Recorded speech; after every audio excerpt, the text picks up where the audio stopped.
Hi, you're watching Reddit Confessions. She laughed the loudest when I looked the most confused. That's how I remember it now. Her hand brushing another man's shoulder, her eyes locking with his just a second too long. Then that high, effortless laugh like I wasn't even in the room. This didn't happen once. This wasn't a mistake. This was her habit. Selena thought everything was funny. Flirting, funny, teasing men in front of me. Hilarious. Whispering in their ears while I stood 6 ft away, holding her purse. Comedy gold, apparently. At first, I told myself I was overthinking. That's what you do when you're the quiet one. You doubt. You internalize. You edit your emotions the same way I edit technical manuals. Clinically, word by word, until nothing raw remains. But you know what's not funny? Being laughed at, especially by the woman who once promised to protect your heart. She started calling it a game. That's how she justified the comments. "He's so cute, right?" she'd say with a nudge in my side while eyeing someone else. "Oh, come on, Lel. It's just jokes. Stop being so dramatic." So, I stopped being dramatic. I stopped reacting. I smiled. I nodded. I became wallpaper at her performances. The man who held the coats while she entertained the audience until the night it snapped. Her friend Rhea came over, one of the few I actually liked. She was kind to me, asked me how work was going, made actual eye contact. Selena, of course, spent the whole night teasing Rhea's new date, a guy who looked like he belonged in a shampoo commercial. At one point, I saw Selena slip her number into the guy's pocket, a folded napkin like we were in some high school cafeteria movie. My stomach turned, but instead of saying anything, I turned to Rhea and said, "Hey, I think I'm finally starting to get this whole joke thing." She smiled. Yeah. I said, "Mind helping me practice?" Her eyes widened. Then she laughed. Not at me. Not like Selena did. She laughed because I wasn't invisible anymore. I didn't cheat. Not yet. But I flirted. Just a little. Just enough to feel seen. Selena noticed immediately. And guess who didn't think it was funny? After that night with Rhea, something shifted in the air. Not dramatically, not instantly, but subtly, like a pressure drop before a storm. Selena didn't say anything at first. She just watched me more. You know that tight-lipped smile people give when they're pretending not to be bothered? That became her new favorite look. And I wore it like a badge of honor. We had dinner the next night, just the two of us. She picked the place, some trendy tapas bar where the music was too loud and the portions too small. I wasn't hungry anyway. I was still thinking about how it felt when Rhea laughed at my joke. How she leaned in like she was listening, not just waiting for her turn to speak. Selena barely touched her drink.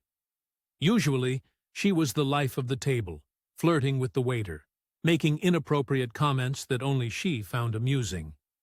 But that night, she was quiet, observing, calculating. Finally, she said, "So, you and Rhea got pretty cozy last night." I shrugged. She was nice, easy to talk to. Selena smiled, but her eyes didn't. "You're not actually trying to make me jealous, are you?" "No," I said, slicing into a tasteless piece of grilled eggplant. "I'm just learning how to laugh at things." That silence afterward, deafening. The next few days were strange. Selena started being nice, like unnaturally nice. She made me coffee in the morning, which she never did. She complimented my shirts. She even sat on my lap while I was trying to respond to emails and whispered, "You know, I only joke because I love how you react." And just like that, the switch flipped. It wasn't about me being too sensitive. It wasn't about her just playing. It was about control. She didn't want me to have that same power to flirt, to feel attractive, to make others smile. Her jokes were only funny if I was the one shrinking, but I wasn't shrinking anymore. A week later, she hosted a game night at our place.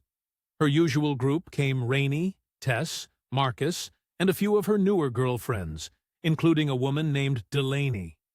I didn't know Delaney well, but she was charming in a very real way. Not flashy, not overly made up, just someone who looked you in the eye and listened.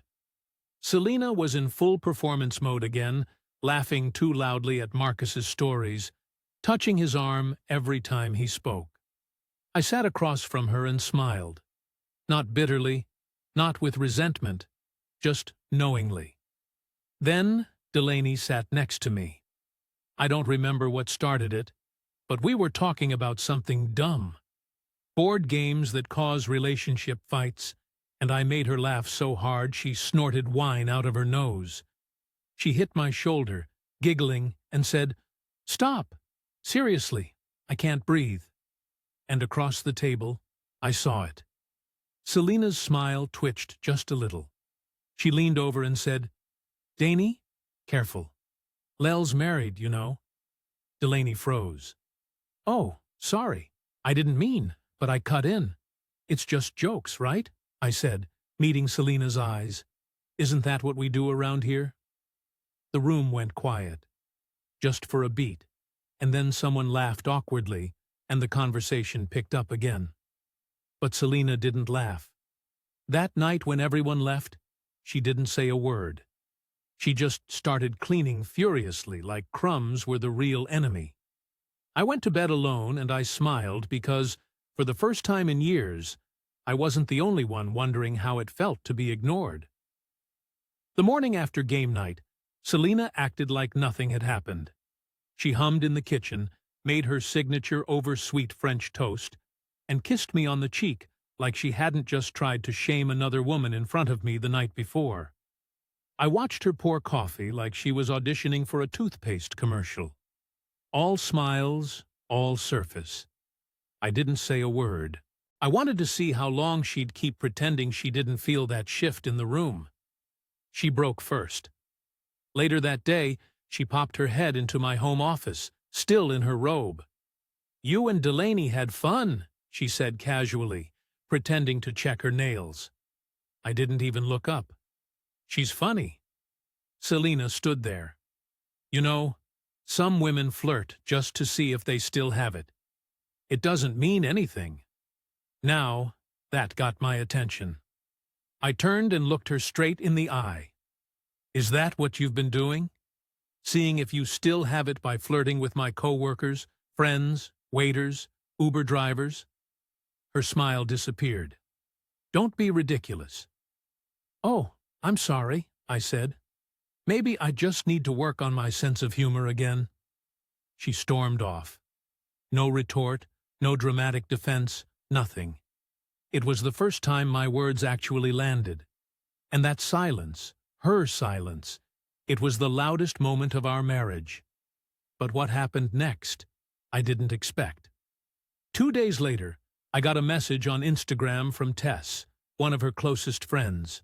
She sent a picture of an old group hang, the kind where Selena was holding court, and I was somewhere in the background probably cleaning up empty bottles.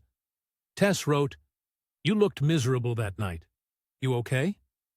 It wasn't flirtatious. It was genuine. That somehow made it hit harder. I replied cautiously. We ended up talking. Not every day, not for hours, but enough.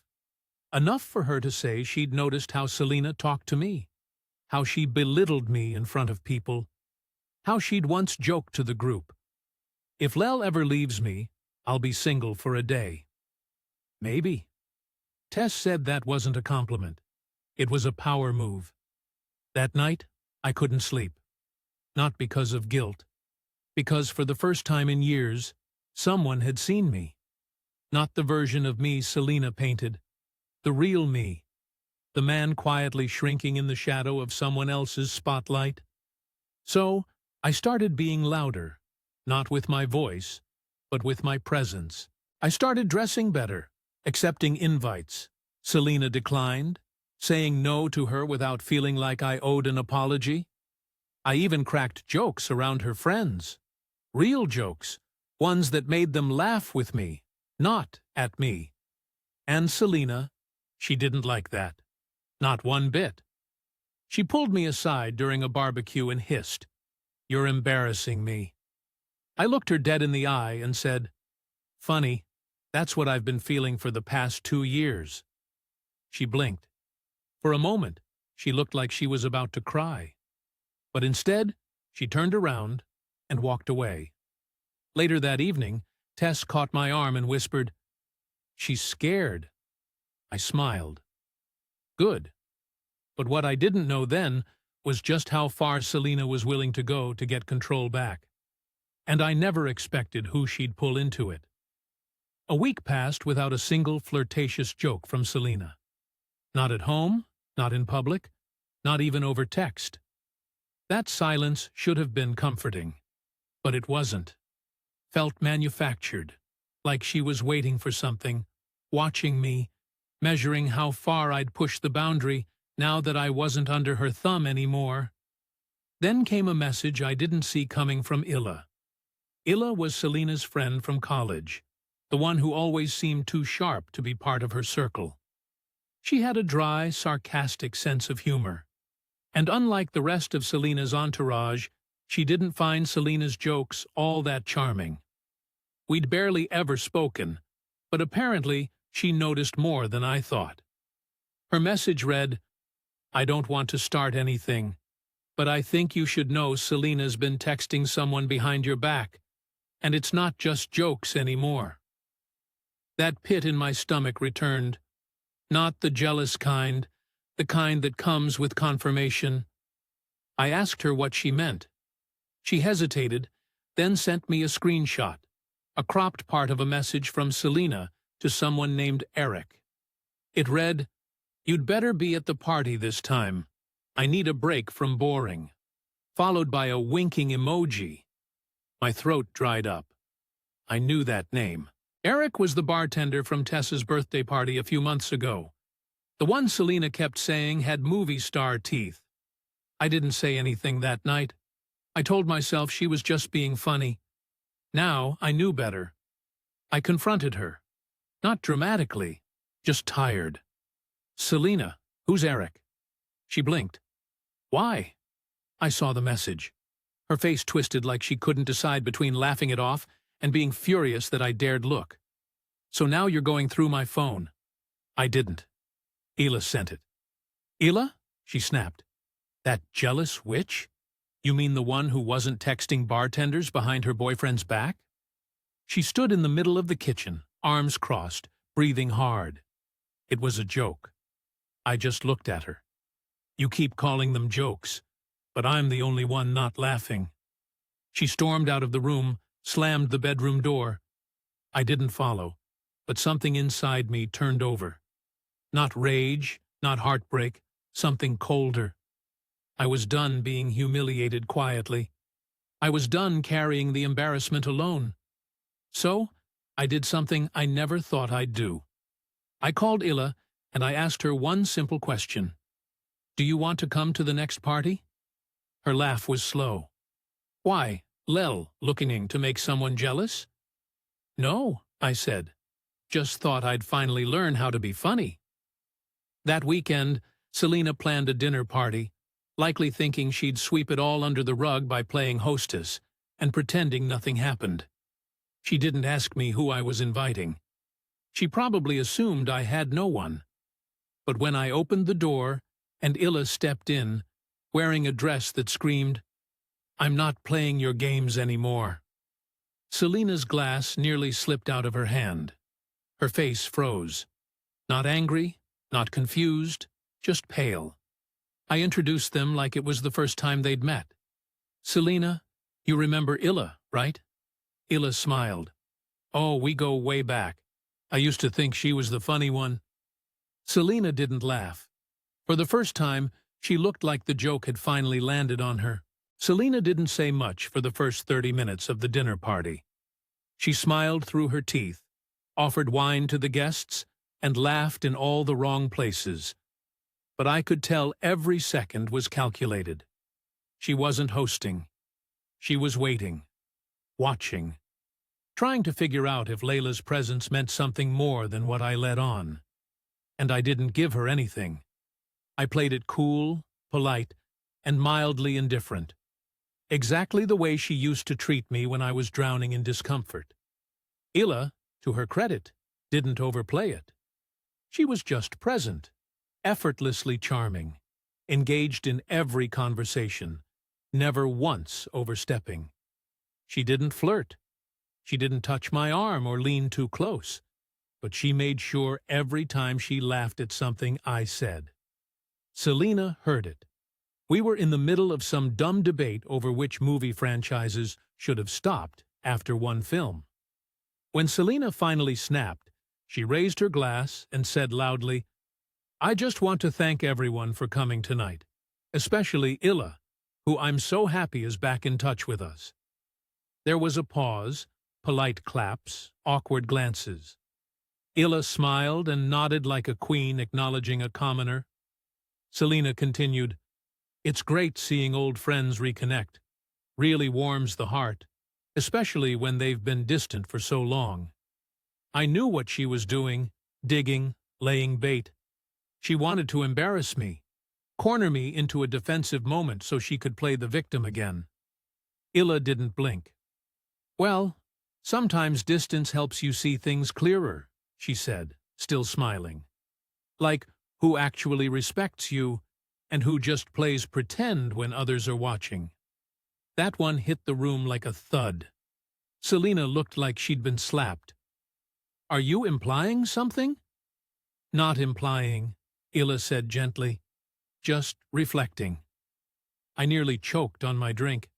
The tension was delicious.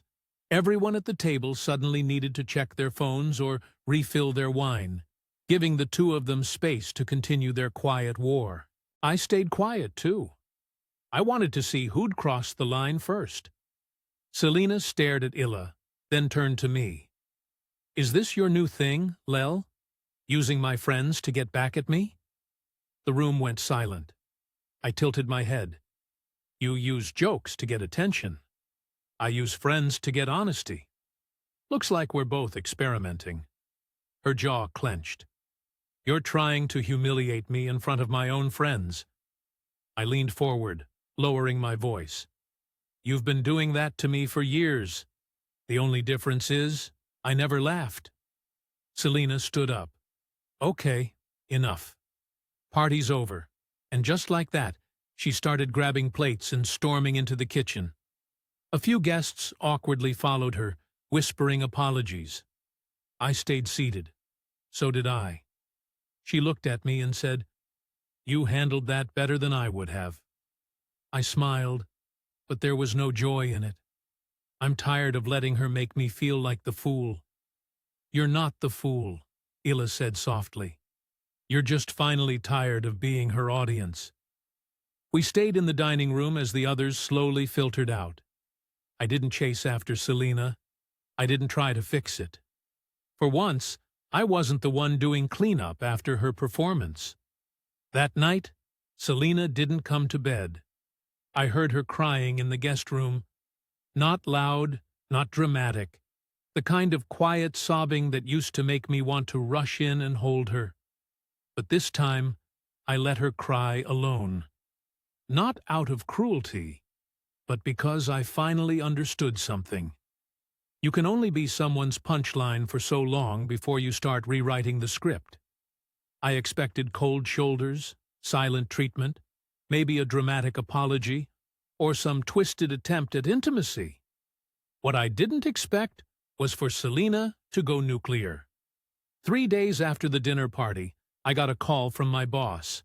I had been summoned to HR, and I knew something was off before I even stepped into the office. Selena had reported me. She told my company that I'd been emotionally inappropriate with someone in her friend's circle, that I was fostering unprofessional connections that might affect my performance. She never mentioned names, but it was obvious who she meant. Illa. First I was shocked. Then I was angry. But beneath it all, I was impressed. That's how far she was willing to go. She couldn't shame me at home anymore, so she tried to destroy what little confidence I was rebuilding outside of it. Luckily, I'd done nothing wrong. HR asked a few questions, reviewed my interactions, and closed the case the same day. No warning, no note on my record, just a handshake and a raised eyebrow from my boss, as if to say, "Who are you married to?" I came home to find Selena on the couch, scrolling through her phone like she hadn't just tried to set my life on fire. I walked in, shut the door, and she didn't even look up. HR cleared it. I said. She glanced at me. "What? You know what?"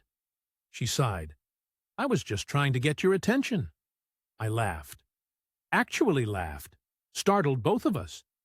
"You tried to sabotage my job because you wanted attention?" She stood up suddenly. "Don't twist it, Lil. You humiliated me. You brought Illa into our home.